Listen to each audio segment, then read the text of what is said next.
구약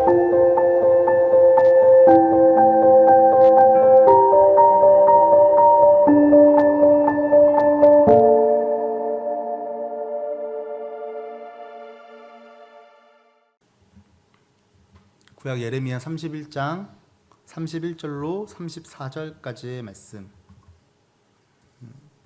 제가 한 절 여러분이 한 절 교독하겠습니다. 여호와의 말씀이니라. 보라, 날이 이르니니 내가 이스라엘 집과 유다 집에 새 언약을 맺으리라. 이 언약은 내가 그들의 조상들의 손을 잡고 애굽 땅에서 인도하여 내던 날에 맺은 것과 같이 아니할 것은, 내가 그들의 남편이 되었어도 그들이 내 언약을 깨뜨렸습니다. 여호와의 말씀이니라. 그러나 그날 후에 내가 이스라엘 집과 맺을 언약은 이러하니 곧 내가 나의 법을 그들의 속에 두며 그들의 마음에 기록하여 나는 그들의 하나님이 되고 그들은 내 백성이 될 것이라. 여호와의 말씀이니라. 그들이 다시는 각기 이웃과 형제를 가르쳐 이르기를 너는 여호와를 알라 하지 아니하리니 이는 작은 자로부터 큰 자까지 다 나를 알기 때문이라. 내가 그들의 악행을 사하고 다시는 그 죄를 기억하지 아니하리라. 여호와의 말씀이니라. 아멘. 잠시 기도하고 말씀 나누겠습니다. 하나님 감사합니다. 오늘도 복된 날을 허락하셔서 하나님께 예배드리는 자리에 있게 하시니 감사합니다. 우리의 마음과 정성과 뜻을 모아 드리는 이 예배를 주님 받아 주옵소서. 부족한 영혼 세우셔서 말씀을 함께 나눕니다. 전하는 자나 듣는 자나 동일한 은혜 가운데 있게 하여 주옵시고 듣고 깨달아 삶으로 살아내는 우리들 되게 하여 주옵소서. 주님께서 늘 언제나 함께하여 주시고 인도하여 주실 것을 믿으며 감사드리며 모든 말씀 우리 주 예수 그리스도의 이름으로 간절히 기도하옵나이다. 아멘. 오늘부터 저는 교회력에 따른 성서일과 본문을 가지고 말씀을 함께 나누려고 합니다. 교회력에 따른 성서일과는 담임 목사님께서 전에 이 교회력에 따른 본문으로 설교하신 적이 있으셔서 아마 설명을 들어 알고 계실 거예요. 간단하게 말씀드리면 이 본문은 제가 임의로 정한 본문이 아니라 교회력에 따라 천주교, 루터교, 개신교회 등이 같이 함께 읽기로 약속하여서 이미 정해진 본문이죠. 그래서 저는 그 본문을 가지고 여러분들과 함께 말씀을 나누어 보려고 하는 겁니다. 교회력 본문은 보통 구약 성경, 시편, 서신서, 복음서 이렇게 네 가지가 주어집니다. 그래서 오늘 성경 봉독 때 읽은 구약 성경 예레미야 31장 31절에서 34절의 본문 외에도 세 개의 본문이 더 있죠. 먼저는 시편 51편에서 51편 1절에서 12절의 말씀. 제가 예배 시작하면서 이 시편 51편 1절에서 12절 중에 일부를 읽어드렸습니다. 서신서는 히브리서 5장 5절에서 10절 말씀, 복음서는 요한복음 12장 20절로 33절의 말씀입니다. 그러니까 오늘 주일에 교회력에 따른 성서일과가 이 네 가지 본문이라는 겁니다. 사실 이 네 본문을 다 읽어야 되는데 성경 봉독 시간에 이거 다 읽기가 좀 어려울 것 같아서 오늘 중점적으로 다루게 될 예레미야 본문을 제외하고는 같이 읽지는 않았습니다. 그래서 교회력 본문 중에 요한복음 본문만 제가 천천히 읽어드리려고 해요. 사실은 이제 PPT 준비해서 함께 읽으려고 했었다가 이진영 목사님 말씀이 생각이 났어요. 주님의 말씀을 귀로 듣는 것 중요하다고. 그래서 제가 읽어드릴 테니까 눈을 감고 마음을 열고 집중해서 들으시는, 주님의 말씀을 듣는 시간이 되시면 좋겠습니다. 그리고 제가 본문을 다 읽고 나서 우리에게 주시는 주님의 말씀입니다 이렇게 말씀드리면 아멘으로 화답해 주시기를 바랍니다. 천천히 읽어드리겠습니다. 명절에 예배하러 올라온 사람들 가운데 그리스 사람이 몇 있었는데 그들은 갈릴리 벳세다 출신 빌립에게로 가서 청하였다. 선생님, 우리가 예수를 뵙고 싶습니다. 빌립은 안드레에게로 가서 말하고 안드레와 빌립은 예수께 그 말을 전하였다. 예수께서 그들에게 대답하셨다. 인자가 영광을 받을 때가 왔다. 내가 진정으로 너희에게 말한다. 밀알 하나가 땅에 떨어져서 죽지 않으면 한 알 그대로 있고 죽으면 열매를 많이 맺는다. 자기의 목숨을 사랑하는 사람은 잃을 것이요 이 세상에서 자기의 목숨을 미워하는 사람은 영생에 이르도록 그 목숨을 보존할 것이다. 나를 섬기려고 하는 사람은 누구든지 나를 따라오너라. 내가 있는 곳에는 나를 섬기는 사람도 나와 함께 있을 것이다. 누구든지 나를 섬기면 내 아버지께서 그를 높여주실 것이다. 지금 내 마음이 괴로우니 무슨 말을 하여야 할까? 아버지, 이 시간을 벗어나게 하여 주십시오 하고 말할까? 아니다. 나는 바로 이 일 때문에 이때에 왔다. 아버지, 아버지의 이름을 영광스럽게 드러내십시오. 그때 하늘에서 소리가 들려왔다. 내가 이미 영광되게 하였고 앞으로도 영광되게 하겠다. 거기에 서서 듣고 있던 무리 가운데서 더러는 천둥이 울렸다고 하고 또 더러는 천사가 그에게 말하였다고 하였다. 예수께서 대답하셨다. 이 소리가 난 것은 나를 위해서가 아니라 너희를 위해서이다. 지금은 이 세상이 심판을 받을 때이다. 이제는 이 세상의 통치자가 쫓겨날 것이다. 내가 땅에서 들려서 올라갈 때에 나는 모든 사람을 내게로 이끌어 올 것이다. 이것은 예수께서 자기가 당하실 죽음이 어떠한 것인지를 암시하려고 하신 말씀이다. 우리에게 주시는 주님의 말씀입니다. 아멘. 집중해서 말씀 잘 경청해 주셔서 감사합니다. 다시 오늘 함께 읽으신 본문 예레미야 말씀으로 돌아오겠습니다. 예레미야는 기원전 7세기 초부터 6세기 말까지 유다에서 활동하던 선지자입니다. 예레미야가 활동하던 시대의 유다는 혼란스럽고 어려운 처지에 놓여 있었습니다. 이 어렵고 혼란스러운 시기에 예레미야는 하나님의 마음으로 하나님께서 주신 말씀을 예언한 선지자였습니다. 그런데 지금도 그렇지만 이렇게 혼란스럽고 어지러운 시대에는 많은 사람들이 자신들이 생각한 대안과 분석들을 쏟아놓습니다. 지금 코로나 시기로 우리도 어렵고 혼란스러운 시기를 지나고 있죠. 그래서 많은 대안들과 대책들과 분석들을 접하고 있습니다. 그리고 그 대안들 속에서 자신들의 이익을 따지며 분쟁하고 갈등하는 일들을 빈번하게 보게 됩니다. 예레미야도 그랬습니다. 예레미야와 같은 시대에 있었던 하나냐라는 선지자가 있었습니다. 그도 예레미야와 똑같이 선지자였습니다. 그런데 이 하나냐는 예레미야와 다른 하나님의 말씀을 전하는 선지자였습니다. 예레미야는 이스라엘이 유다가 멸망할 거라고 예언을 하는데 이 하나냐는 하나님께서 바벨론을 꺾으셔서 유다를 이기게 할 것이니 걱정하지 말라 이렇게 예언한 거예요. 분명히 거짓 예언이었습니다.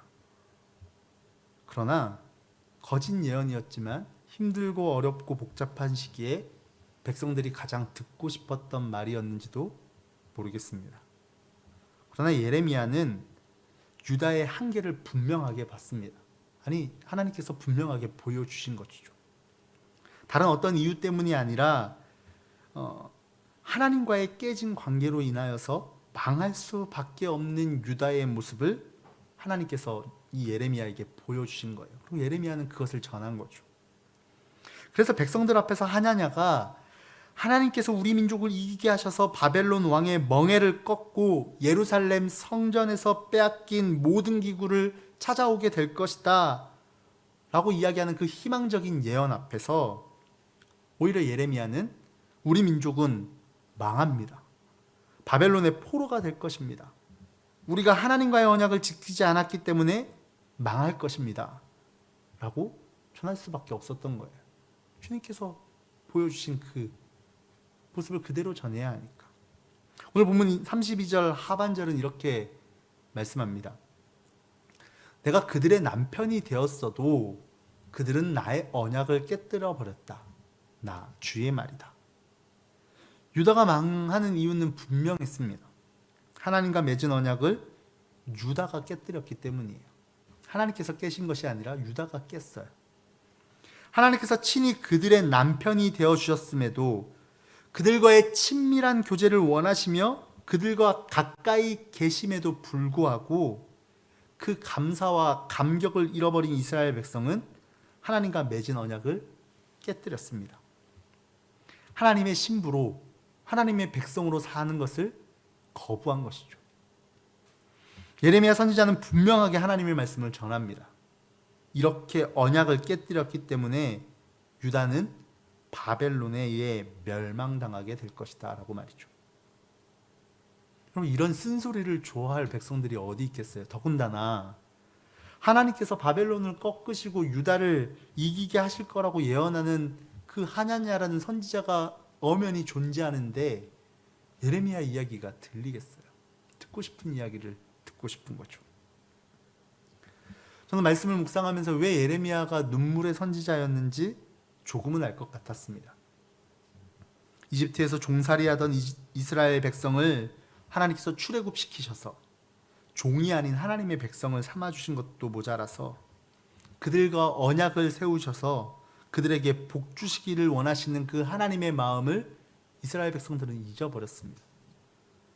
잊어버린 것뿐만 아니라 무시하고 외면했습니다. 그래서 하나님과 맺은 언약을 깨뜨린 거예요.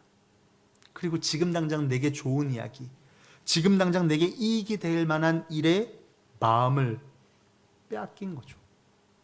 그 이스라엘 백성을 바라보시는 하나님의 마음이 어떻게 슬프지 않겠어요? 그 마음을 깨달아 알고 있는 예레미야가 어찌 울지 않을 수 있겠습니까? 예레미야는 눈물로 유다가 멸망하게 될 것이라고 하나님께서 주신 그 예언의 말씀을 전합니다. 그렇다면 그 예언의 말씀으로 유다와 하나님과의 관계는 끝장난 것일까? 오늘 본문 31절은 이렇게 말씀합니다. 그때가 오면 내가 이스라엘 가문과 유다 가문에 새 언약을 세우겠다. 나 주의 말이다. 언약을 지킬 가능성이 전혀 없는 북이스라엘과 남유다 가문에 하나님께서 친히 새로운 언약을 세우시겠다 말씀하십니다. 하나님께서는 이미 맺은 언약을 깨뜨려버린 백성과 새로운 언약을 맺으시겠다고 말씀하시는 거예요. 저 같으면 안 그럴 것 같거든요. 이미 깼는데 뭘 또 새 언약을 맺어요. 이는 분명 하나님의 말할 수 없는 은총이고 가늠할 수 없는 사랑입니다. 과거 이스라엘 백성과 언약을 맺으시고 깊은 관계를 이어가고자 하셨던 하나님께서 그들이 깨뜨린 옛 언약을 파기하시고 새로운 언약을 세우시는 거예요.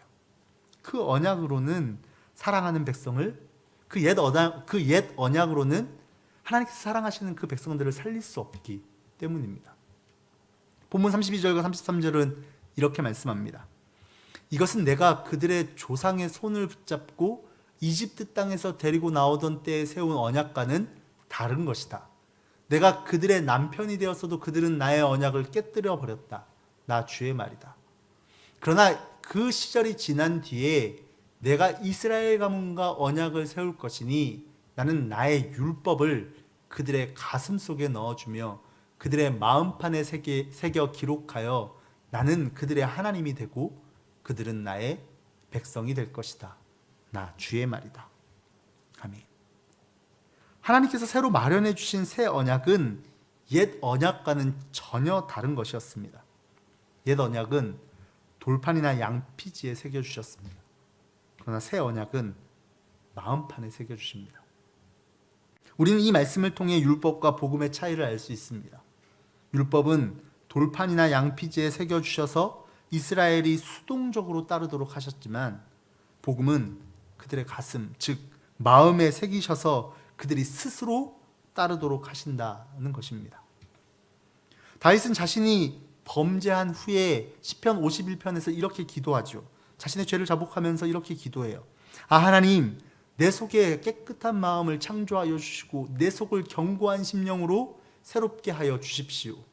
주님 앞에서 나를 쫓아내지 마시며 주님의 성령을 나에게서 거두어가지 말아 주십시오. 주님께서 베푸시는 구원의 기쁨을 내게 회복시켜 주시고 내가 지탱할 수 있도록 내게 자발적인 마음을 주십시오. 이제 하나님께서는 돌이나 양피지가 아닌 그들의 마음속에 차가운 법이 아니라 하나님의 사랑을 담은 복음을 주셔서 자발적으로 그 삶의 전인적인 변화가 일어나게 하신다는 것입니다.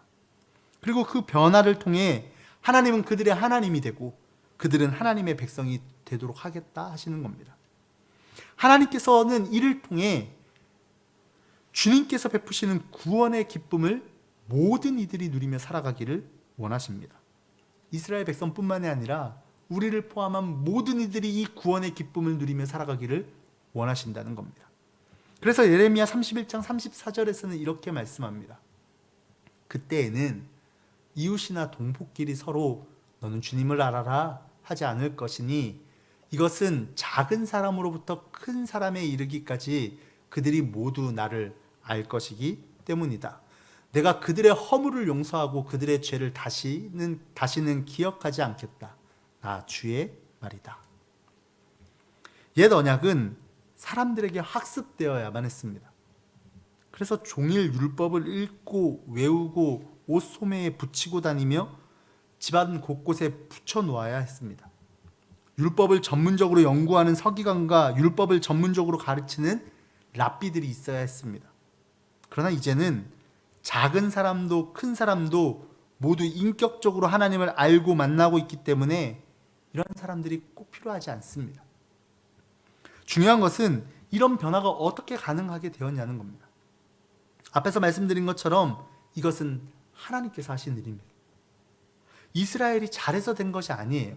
이스라엘이 포로 생활하면서 개가천선해서 하나님이 잘했다 그래서 내가 너 새 언약을 맺어줄게 이렇게 하신 것이 아니라는 겁니다. 온전히 그분의 은총과 사랑 때문입니다. 우리가 알고 있는 것처럼 예레미야의 예언이 있고 난 후에도 이스라엘은 포로의 삶을 살아야 했습니다. 포로의 삶을 살면서 아마 백성들은 그렇게 생각했을 거예요. 예레미야의 말이 맞았구나. 그러나 그렇게 후회해도 소용이 없는 시기를 견뎌야 했습니다. 고통 속에. 또 포로 생활을 마치고 귀환한 후에도 외세의 침략을 견디면서 고해와 같은 그 긴 세월을 보내야 했습니다. 하나님께서는 무려 600년이나 지나고 난 후에 예레미야가 언제인지 알 수 없지만 그때가 오면 이라고 표현했던 그 하나님의 때에 예레미야의 예언을 성취하십니다. 그 예언의 성취가 바로 예수 그리스도이십니다. 오늘 요한복음 본문에서 예수님께서는 이렇게 말씀합니다. 예수께서 그들에게 대답하셨다. 인자가 영광을 받을 때가 왔다. 내가 진정으로 너희에게 말한다. 밀알 하나가 땅에 떨어져서 죽지 않으면 한 알 그대로 있고 죽으면 열매를 많이 맺는다. 자기의 목숨을 사랑하는 사람은 잃을 것이요 이 세상에서 자기의 목숨을 미워하는 사람은 영생에 이르도록 그 목숨을 보존할 것이다. 그리고 33절에 이것은 예수께서 자기가 당하실 죽음이 어떠한 것인지를 암시하려고 하신 말씀이다. 이렇게 말씀하십니다. 하나님께서는 예수 그리스도를 통해 우리의 죄를 사하시고 우리가 하나님의 백성이며 하나님께서 우리의 하나님이심을 알게 하셨습니다. 하나님께서 우리를 얼마나 사랑하시는지를 그분의 사역과 삶을 통해 우리에게 보이시고 깨닫게 하셨습니다. 그리고 하나님과 맺은 새 언약 대신 그 예수님을 믿고 따르라고 말씀하십니다. 그리고 그 언약을 잊지 못하도록 예수 그리스도의 십자가를 통해 우리의 마음판에 이 하나님의 사랑의 언약을 새기셨습니다. 지워지지 않도록, 잊혀지지 않도록, 깨지지 않도록 말입니다. 설교를 준비하면서 이 구절, 마음판에 새기셨다라는 이 구절이 계속해서 제 마음을 울렸습니다. 사순절을 지나면서 예수 그리스도의 십자가와 고난을 묵상하며 나는 내 마음판에 새겨진 그 하나님의 사랑을 느끼고 있는가? 내가 너를 결코 버리지 않겠다 약속하시는 그 하나님의 크신 사랑과 은총이 예수 그리스도의 십자가를 통하여 내 심장이 저릿해질 만큼 느껴지고 있는가? 누가복음 22장 19절과 20절에 예수님께서 우리가 성만찬 때 함께 나누는 그 말씀으로 말씀하십니다. 예수께서는 또 빵을 들어서 감사를 드리신 다음에 떼어서 그들에게 주시고 말씀하셨다. 이것은 너희를 위하여 주는 내 몸이다. 이것을 행하여 나를 기억하여라. 그리고 저녁을 먹은 뒤에 잔을 그와 같이 하시고서 말씀하셨다. 이 잔은 너희를 위하여 흘리는 내 피로 세우는 새 언약이다. 아멘. 우리의 남은 사순절이 하나님의 완전하신 약속이신 예수 그리스도를 통하여 하나님의 크신 사랑을 더욱 깊이 묵상하는 절기가 되시길 주님의 이름으로 축원합니다. 더 나아가 우리의 마음판에 예수 그리스도의 피로 진하게 새겨진 새 언약의 말씀, 주님의 사랑의 약속을 잊지 않고 기억하며 예수 그리스도를 따라 살아가는 저와 여러분이 되시기를 주님의 이름으로 축복합니다. 요한복음 12장 26절에서 예수님께서 이렇게 말씀하십니다. 나를 섬기려고 하는 사람은 누구든지 나를 따라오너라. 내가 있는 곳에는 나를 섬기는 사람도 나와 함께 있을 것이다. 누구든지 나를 섬기면 내 아버지께서 그를 높여주실 것이다. 예수님께서는 하나님의 영광을 위해 한 알의 밀알이 되어 죽는 자리로 우리를 부르십니다. 나를 따라오라고 그 자리로 우리를 부르십니다. 우리가 보기에는, 우리가 생각하기에는 그렇게 사는 것은 죽는 삶인 것 같은데 주님은 그 자리로 우리를 부르십니다. 손해보는 자리, 억울한 자리, 고난의 자리, 고통의 자리, 죽는 자리로 우리를 부르시며 따라오라고 하십니다. 우리를 사랑하시는 하나님을 믿고 따를 때에 오히려 죽을 것 같은 그 순종의 길이 생명의 길이요 사는 길임을 하나님께서는 우리에게 변함없이 약속하며 말씀하고 계십니다. 그 고난을 통하여 생명의 신비를 깨닫는 사순절기가 되면 좋겠습니다. 히브리서 기자는 이렇게 말씀합니다. 그는 아드님이시지만 고난을 당하심으로써 순종을 배우셨습니다. 그리고 완전하게 되신 뒤에 자기에게 순종하는 모든 사람에게 영원한 구원의 근원이 되시고. 아멘. 사랑하는 성도 여러분, 오늘을 살아가는 저와 여러분은 어떻게 살아가고 있습니까? 우리는 무엇에 집중하며 살아갑니까? 우리가 하나님의 백성이고 우리가 하나님의 자녀라는 사실이 우리에게 어떤 의미가 있습니까? 예수님께서는 하나님 나라를 선포하시며 분명하게 말씀하셨습니다. 회개하라. 하나님 나라가 가까이 왔다. 어쩌면 우리도 이스라엘 백성들처럼 주님과 맺은 사랑의 언약을 너무나도 쉽게 잊어버리고 살아가는지도 모릅니다. 내 눈에 보이는 이익을 쫓아 편리하고 편안한 삶을 쫓아 땅에 떨어져 죽는 자리가 아니라 어떻게든 나만이라도 살아보려고 발버둥하는 그 자리에 서 있는지도 모릅니다. 세상의 소금으로 살아야 하는데, 나는 너가 없어지더라도 하나님 나라와 하나님의 영광을 위하여 그 삶을 살아야 하는데, 어쩌면 우리는 자꾸만 세상 속에서 내 존재감을 드러내며 서걱서걱 씹히는 맛 잃은 소금의 모습으로 살아가고 있는지도 모릅니다. 주님께서 그 자리에서 돌이켜 나를 따라오라고 말씀하십니다. 고난이, 고통이 눈앞에 있을지라도 주님을 믿는 믿음으로 따라오라고 말씀하십니다. 하나님을 향해 돌이키라고 우리를 부르십니다. 최근에 읽고 있는 보네포 목사님의 고난은 고난으로만 극복된다는 말씀이 더욱 뼈저리게 느껴지는 사순절기입니다. 하나님께서는 하나님의 완전하신 사랑을 십자가의 죽으심을 통하여 우리의 마음에 새기셨습니다. 그리고 부활을 통해 그 사랑을 확증하셨습니다. 반 이상 지나간 이 사순절, 주님의 십자가를 더욱 깊이 묵상하며 우리 마음에 새겨진 피 묻은 주님의 사랑의 약속을 기억하며 주님의 부르심에 순종함으로 하나님의 영광을 위해 살아가는 저와 여러분 다 되시기를 주님의 이름으로 간절히 축복합니다. 기도하겠습니다.